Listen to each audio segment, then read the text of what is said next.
Reading Chapter 3 of Wildfire, just for you. Just for you. So, they're allowing it? Me? I cannot help but stare at my papa as he smiles and watches Mama finish with pulling one of my sisters this way and that in order to wrap her long silky hair around the wire that will help keep the looping design she's created structured and beautiful before slipping a jade comb with the cloud that stands for our family crest into one of the braids, declaring her officially finished. Normally, it would be the job of a maid to fix our hair, but Mama has always found a strange level of comfort in grooming all of her children whenever stress works its way into our lives. My scalp is still tingling with the memory of the pattern she had twisted it into the last time she and Papa had a disagreement. I told you there would be no issue with your presence, Rain. You just needed to trust us.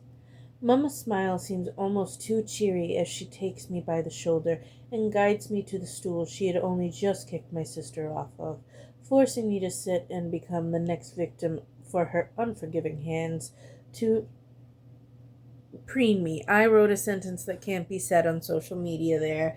Not that it's bad. It's something we would all say about our mothers brushing our hair a little too hard. If you have curly hair especially, you know exactly what I mean. When Papa had been summoned for a private audience what now seems like ages ago, we had all sat on the edge of our cushions, waiting for him to return with the news of my execution being planned to happen quietly at sunset, while the rest of the guests here at the palace enjoy their evening meal with the sight of all the prettiest young suitors here for the prince to choose from. Not for him to come back and say, Prince Imrus himself asked for you to be allowed to continue with being presented along with the other bridal candidates. He seemed rather intrigued by the knowledge of your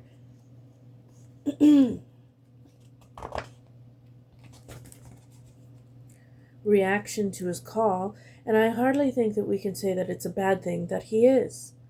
Papa's words bring me to believe that up until his private meeting with our king and the prince that he too thought that this couldn't possibly end well for our family and forced me here anyway, likely to please my mother in her ventures to make sure I am aware that they are my family, even though I already know it. At the sight of the pharaoh, not unlike me to write. That's not what that says, though.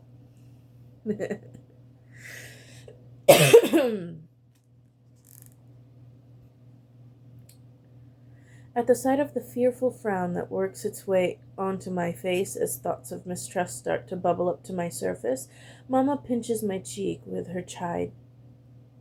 Mama pinches my cheek, her chide gentle. None of that. We wouldn't want any frown lines popping up right before being presented, now would we? Prince Amorous' point of view. I cannot believe you're allowing this, Amorous. I won't be surprised if half the families walk out once they notice the mongrel hiding amongst the ladies. As usual, my father is filled with nothing but the same simmering distaste for the world that he's had since Mother left this world for the next. His removal from the throne is long past due, as is a thorough weeding of the families he's surrounded himself with, his court too full of twisted emotion and malice for my tastes. If they leave over something as simple as showing kindness to a child fostered by one of their peers, it'll make it easier to decide who not to invite back the next time we host an event. My cheeks twitch in an effort not to let the smile I'm currently choking on shine through, my father's disgruntled shock so much more than amusing as we settle ourselves at the head of the largest table that had been shifted into the ballroom chosen for tonight. The young men and women preparing themselves to be presented at this very moment are going to be announced shortly, family by family, only to line themselves up before me in their finest outfit and jewels, all of them hoping to catch both mine and my beast's eyes and affection, and then they will take their seats so that we may dine.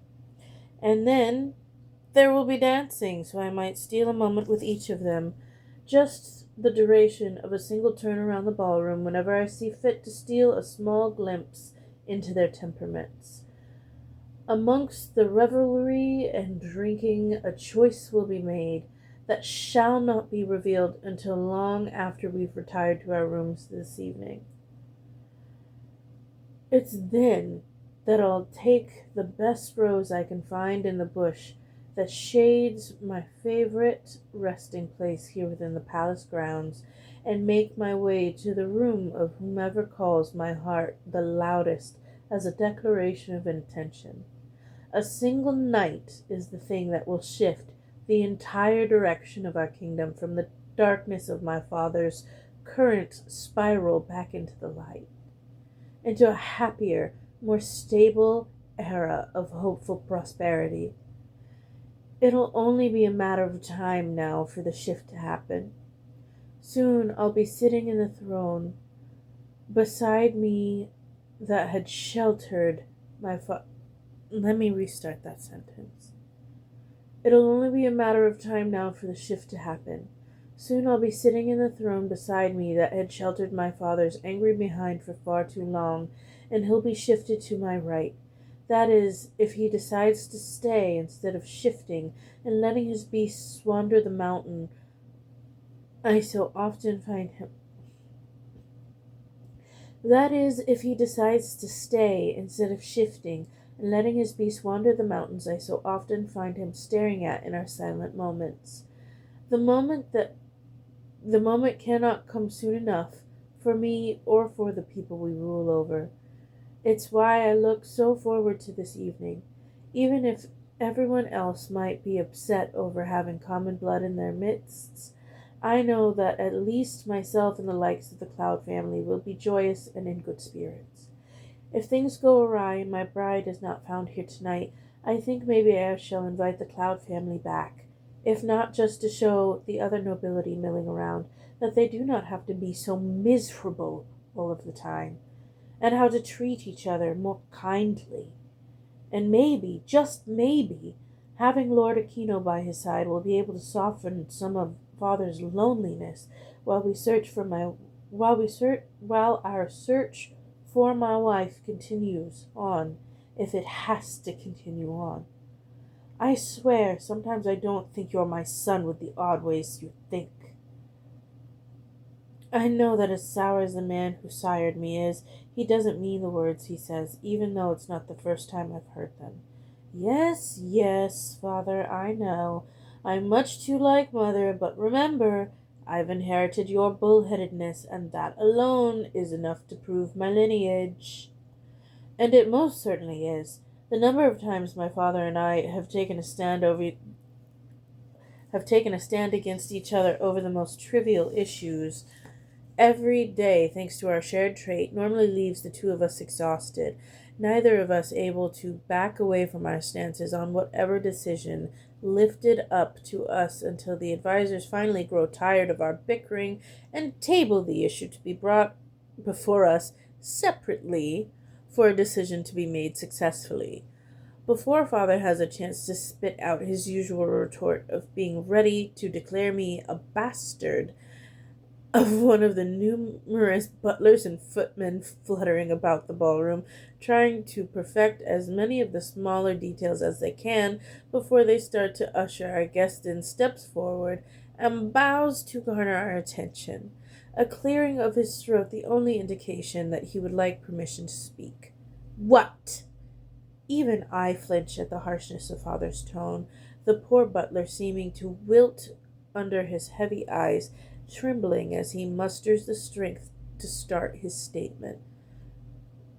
We're ready to start seating the elders and families if you'll permit it, sire. That was Chapter 3 of Wildfire. Stay tuned for Chapter 4. It will come soon.